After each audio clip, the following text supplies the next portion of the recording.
Nagpapatuloy po ang pahalik sa Jesus Nazareno ngayon at makita pa rin dagsa ng mga tao at pila at mapapansin po na medyo itinaasa ho yung krus para literal na hindi na po mahalikan. Pero maaari pong maabot at mapunas ang inyo pong mga hawak na panyo o anumang tela. At nandun pa rin po at kaya pa rin pong maabot nyo yung kanya pong kasuotan dun sa butas po na nakalaan po sa mga deboto. At tuloy-tuloy po yan hanggang maganap na po ang traslasyon bukas. Tinatayang nasa 12,000 na ang dumaan sa Credo Grandstand para sa pahalik sa imahe ng Poong Jesus Nazareno.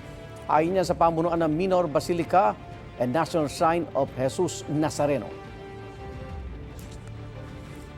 Samantala, 8 hanggang 12 oras na pila ang tinitis ng ilang deboto para makalapit sa imahe ng Poong Jesus Nazareno ngayong pahalik. At yan ang unang balita. Live ni James Agustin. James, kamusta dyan? Good morning. Umabot na rito sa Ross Boulevard malapit sa kanto ng Katigbak Drive yung dulo ng pila ng pahalik para dun sa imahen ng Poong Jesus Nazareno. 4 na linya na po yan na kahit mahigit 300 metro pa yung layo doon sa Calao Extension kung saan nakapwesto ang mga steel fence para sa pahalik. Ang ilang deboto tinitiis ang 8 hanggang 12 oras na pila para makalapit lamang sa imahen. Konting sakripisyo lang daw ito kumpara sa mga biyayang natanggap nila at mga kahilingan na natupad. Mayroong mga magkakaanak at magkakaibigan na ilang taon na raw itong panata. Galing pa sa malalayong lugar ang ilang deboto.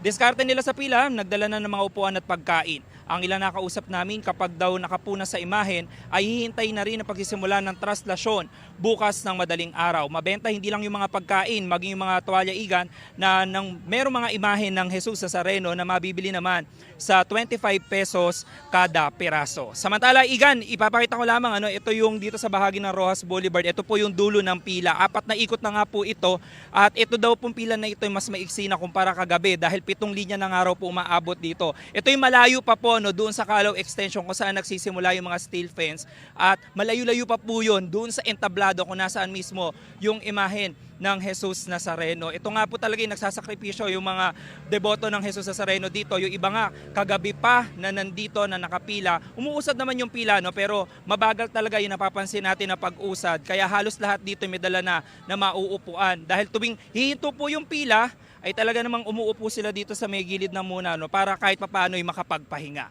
Yan muna po yung latest mula po dito sa lungsod ng Maynila. Ako po si James Agustin para sa GMA Integrated News. Igan, mauna ka sa mga balita, mag-subscribe na sa GMA Integrated News sa YouTube para sa iba't ibang ulat sa ating bansa.